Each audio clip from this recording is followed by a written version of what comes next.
the Texas Pipeline Association.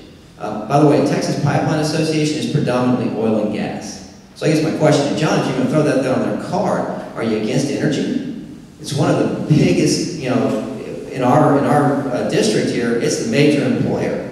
So, I mean, if you're going to draw that kind of analogy, that I'm somehow against what am I taking oil and gas pipelines with a $250 donation from something somewhere in Houston, that's ridiculous. Oh, and by the way, I'm also the local rep, I am the political insider.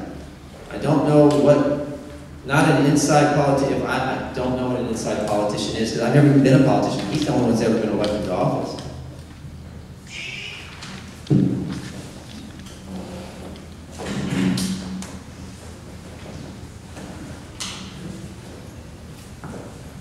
Well, the biggest one, let me tell you, it's pretty obvious the night of the first election that my opponent, when he didn't concede, that he was going to be desperate. And it's proven true by some of the statements that have been made. So the statements in writing, some of the things that, as I go around and meet with people that say, can you believe this is what's been said directly from your opponent? No, I can't believe it. But I guess I can because it's desperate. So water paid off. I'm paid off by developers to steal water. Come on. Yes, it was on his flyer. So to be that I'm paid off to take our water, that's baloney. That's hogwash. To use the Greater San Marcos Partnership, our only economic development for our Caldwell County, to use that as leverage to say that I'm doing that, that's terrible. Pro-life, that I'm not pro-life. I'm not strong enough on pro-life. Second Amendment. And then the quote about the quote that stated, first of all, your father is very well respected. I've got to meet him one time during this process. Very well respected in the industry, the lobby industry here in Austin. In Austin, he is a good man. So there was nothing said about your father or your family. That statement that was written about not having a record and that his father is a wealthy lobbyist, that came from the Statesman. That came from a newspaper source, and it's quoted there on the article. Okay, you segued me right into a pro-life question. If Texas were to ban abortion, what exceptions do you support? And John answers first.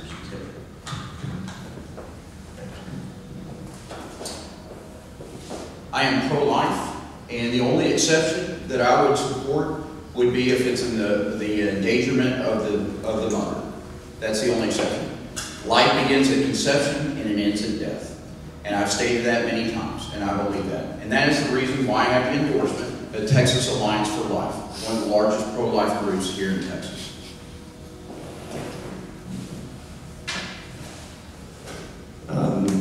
You know, this is where I've already mentioned one time before, we have a big difference. He said it, life begins at conception. It ends at death. Say that again. Life begins at conception. Okay? It's life. We don't take life. That for me is it. So I am pro-life without any exceptions. Exceptions are we take a life.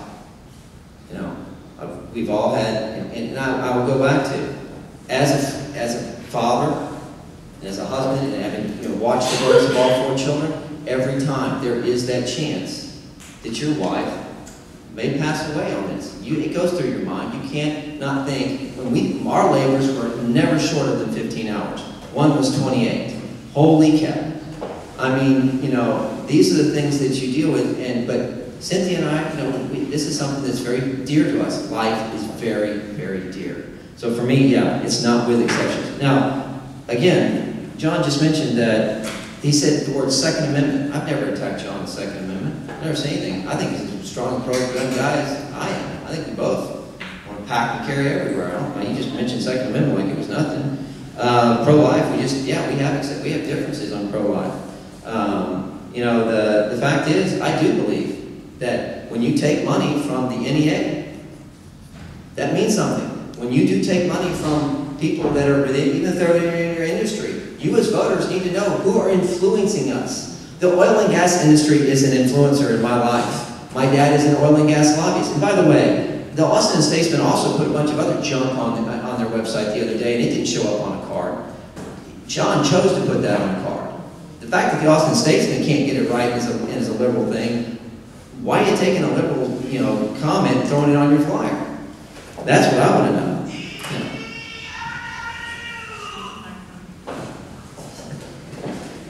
Okay, so our rules were if it was a local issue, it would go towards the end of the line. We are now into local issues. All right, so Brent, you'll answer this one first. It's long, you may want to sit.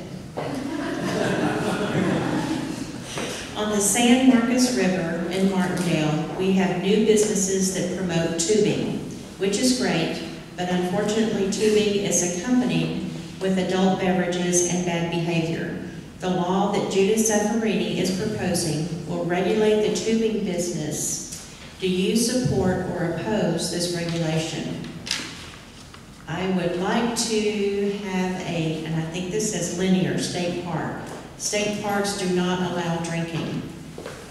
No alcohol in the river would solve the problem, not just regulate it. So let me get back to the question. The law that Judith Zaffarini is proposing will regulate the tubing business. Do you support or oppose this regulation? Brent, you're first. Regulate how? Did it say how? Does my person who wrote the question want to clarify the question? Let me make an assumption on limiting alcohol and probably doing something about behavior. We have people doing adult acts and restroom acts on the banks. We have laws. I guess my response is, and this gets into, we seem to be in a society or a culture that just wants to regulate every last little thing that takes place. We have laws on the books that if you are naked in public, if you do nefarious things in public, then we have laws on the books. We just need to simply enforce the laws that are currently there. In terms of regulating a particular industry, without knowing more definition on what we're talking, my gut feeling is going to be no, I'm not in favor of regulating every little aspect of a particular industry. I mean, is there a reason because we have a lot of deaths occurring? Is there something that's happening here that, if that's the case, well, then that's more information that I would need to know with respect to regulation. I feel as though, as a state, we are spending way too much time regulating. We have grown the growth of government in our state ridiculous. I mean, we are blessed as a state to have the kind of money that we keep having coming in from the oil and gas industry, from our other industry, from all the business coming in. But yet, every session, we spend almost everything we have. We even have played shell games in good years where we'll take the last little bit of money and kick it into the next biennium just so we can balance the books. We have to get away from doing this. This is the kind, because what happens is the stock market doesn't always go up. We act as a government the last 10 to 12 years like the stock market only goes up, never goes down. And so what happens when it does? What happens when all the bonded indebtedness that we have at our local levels, second only to New York, and interest rates actually go up? All of a sudden you have school districts that have millions of dollars that they're going to have owed. And that is not a good thing. And they don't need to be taking on. So these are things that we need to address. And it all goes back to more limited government.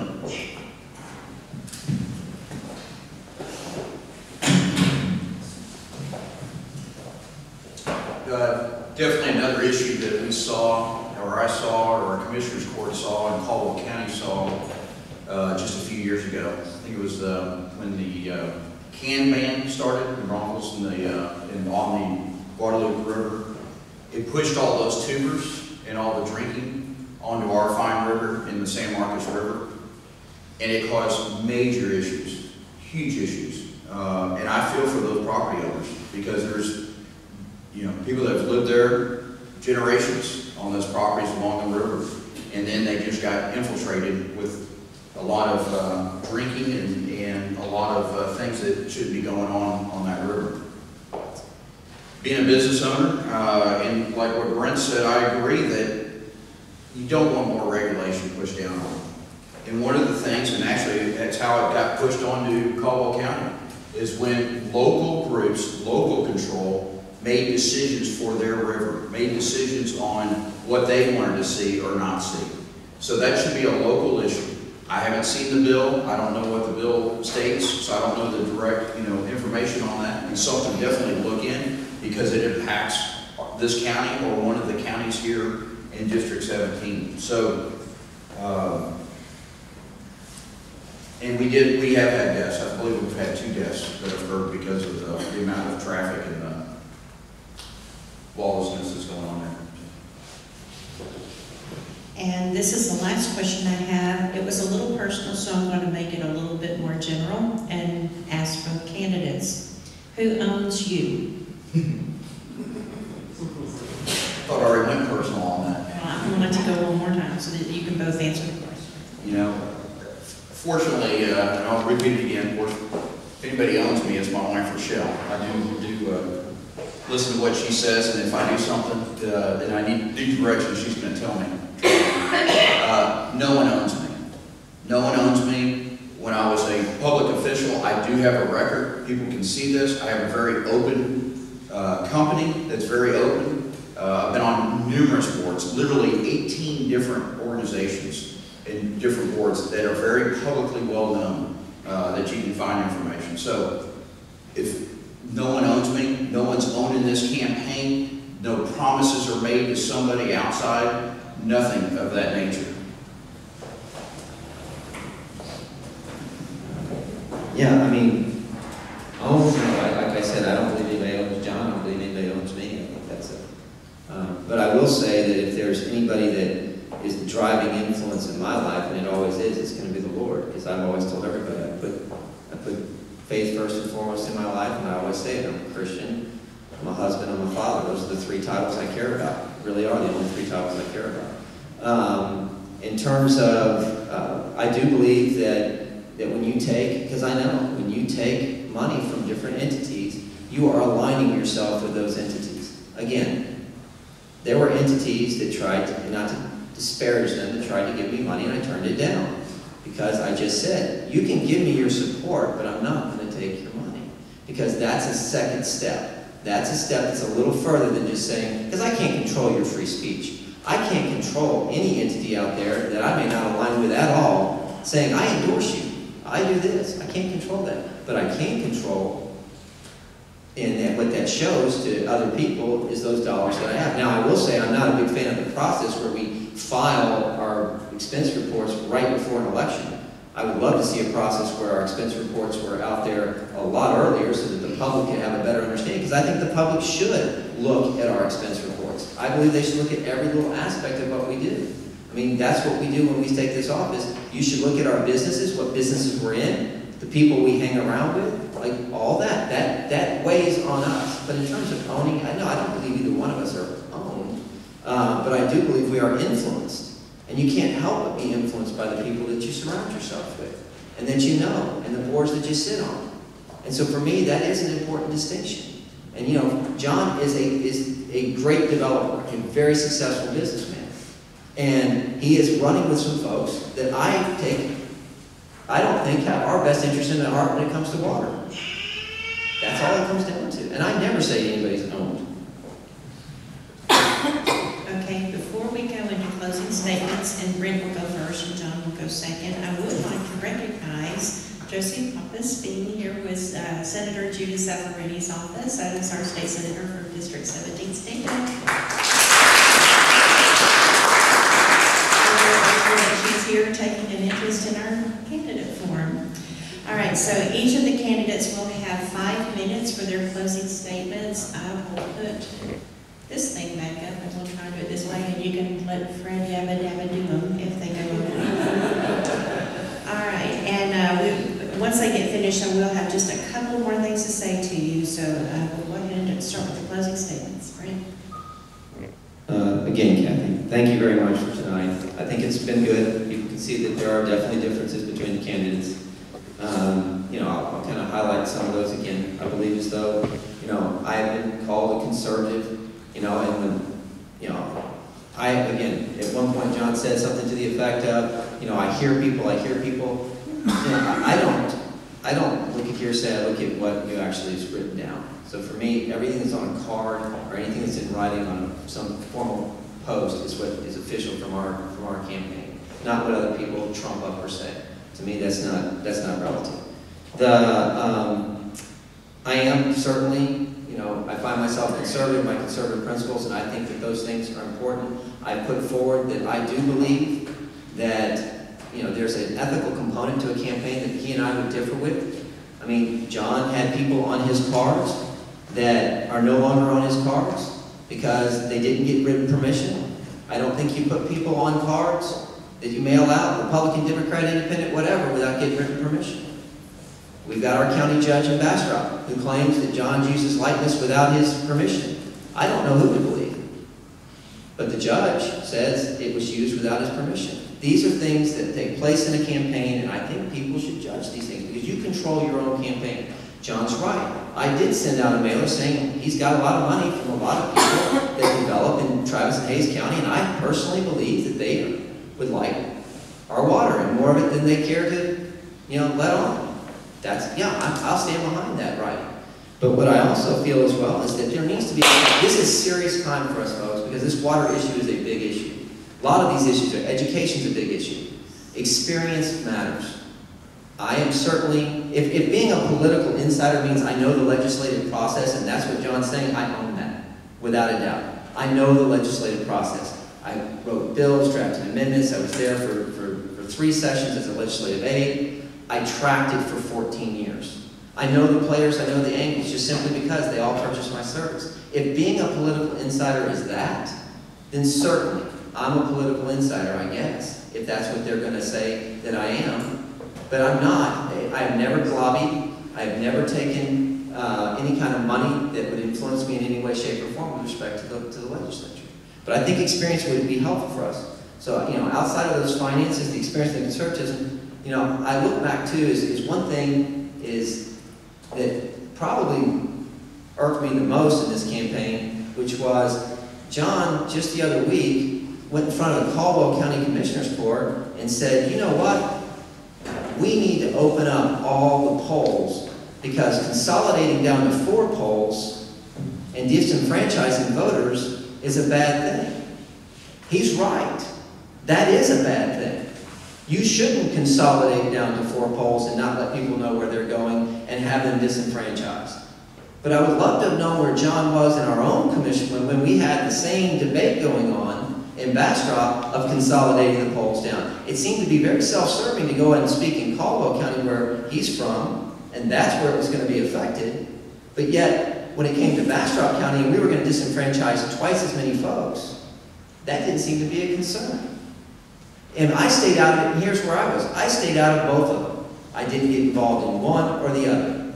I let them. Now, I'm supportive. I certainly wrote one statement. I believe more polls should be open. People should not have to drive 25 miles to vote. So John was correct. But where was he? If he's going to be there for us, as he claims he's going to be there, where was he to help all the disenfranchised voters in Bastrop? Matter of fact, the 3rd place candidate who's driving this kind of train of letting us all know how disenfranchised we were, asked both of us to write a press statement on this. I replied with it. I asked her right before I came here tonight. I said, did John reply? No, never put out a press release on the disenfranchisement of Bastrop voters, but stand up. So this is the kind of representation I think folks need to know. I mean, is it going to be the kind that just serves the interest of one party? Because this is the exact same issue in both places, and yet Bastrop is going to be struggling to find places for people to vote this coming on the 17th. And I just think that's very disingenuous. So I would ask, and at the final end, I would like to also say thanks to folks that helped supported our campaign, and I want you to also say to my wife, Cynthia, thanks for love and support. And by the way, this has not been a hard experience for us. This has been an experience where we have grown closer together. We have found it to be the most amazing experience we've ever had, and we don't find it to be work at all. We find it to be a blessing.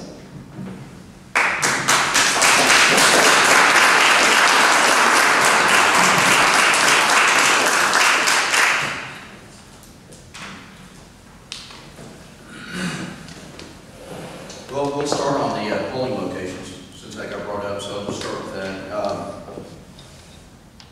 First of all, I didn't respond to Linda Curtis, who did ask me. She also asked me to fill out her water survey. She also asked me several things. This is after the fact. She'd already endorsed my opponent. Of course I'm not going to respond to her. I did have a conversation with her, tried talking to her, and she had already endorsed and already made her side known. And it's pretty obvious for any of y'all that have gotten the mailers and gotten the feedback that Brent has pushed through what that is.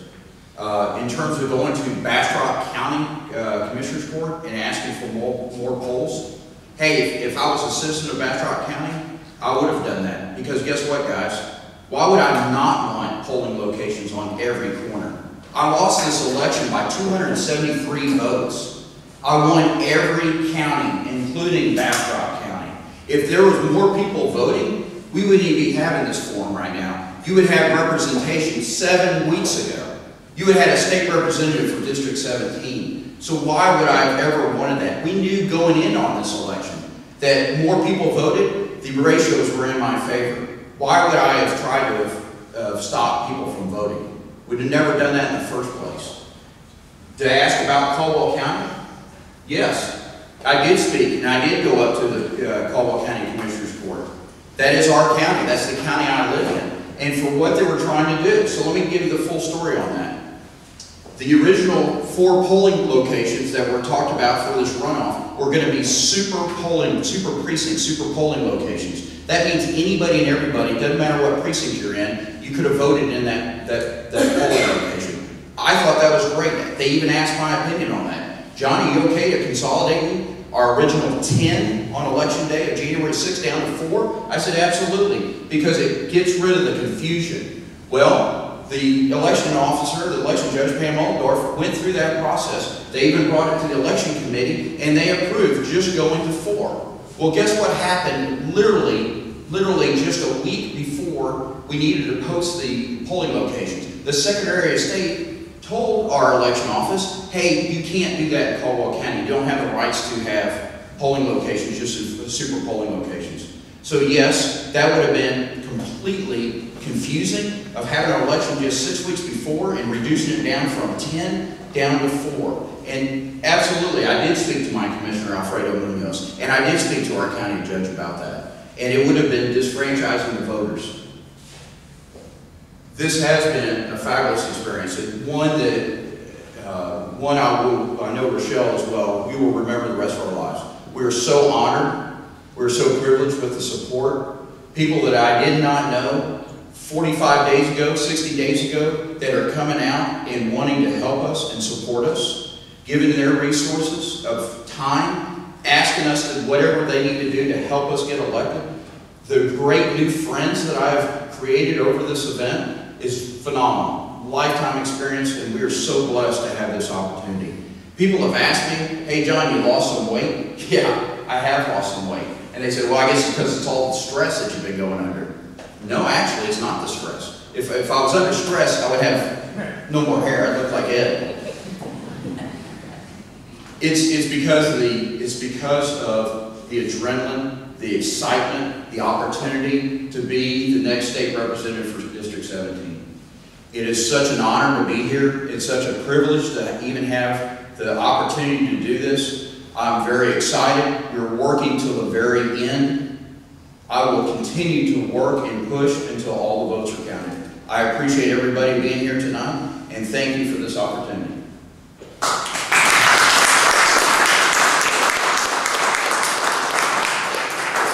Okay, I'm about to start my little part of the speech. While I'm doing this, if you guys don't mind, y'all get your cameras ready. They're going to come stand in front of the table, and y'all can take pictures or whatever you want to take pictures of. While I'm talking. Okay, so we are in the week of early voting. I have up here, also posted on the back walls, early voting is at Scott Annex and at the Luling Civic Center, 8 to 5, Monday through Wednesday. And then on Thursday and Friday, early voting is 7 to 7. Anybody else want to do any photos before they sit down? Oh, wait, we got one hour. Oh, keep doing your thing, okay. Just sit there and smile like politicians. We'll slide over. Okay. And then let's see, okay, so that's early voting, and then next week on election day, as they mentioned before, we will have 10 polling places. The only one that is different is precinct 302 in Maxwell. That was at the social club, and instead it will be at the firehouse this time, but other than that, the same 10 polling locations are in place. The polls will be open 7 to 7 on election day on Tuesday of next week. We thank you all for coming. We invite you to stay and ask questions. If you didn't get any questions answered or didn't write it, put it up again. Oh, yes, if you wouldn't mind helping us with housekeeping, we have to pick up our chairs before we leave. There's little hangers back there for those who are so inclined. Be sure and check the polling place list at the door. And I want to thank the City of Luling for allowing us to use this location, and thanks to Justice of the Peace Ben Brady for letting us use his PA system. We are dismissed. Thank you.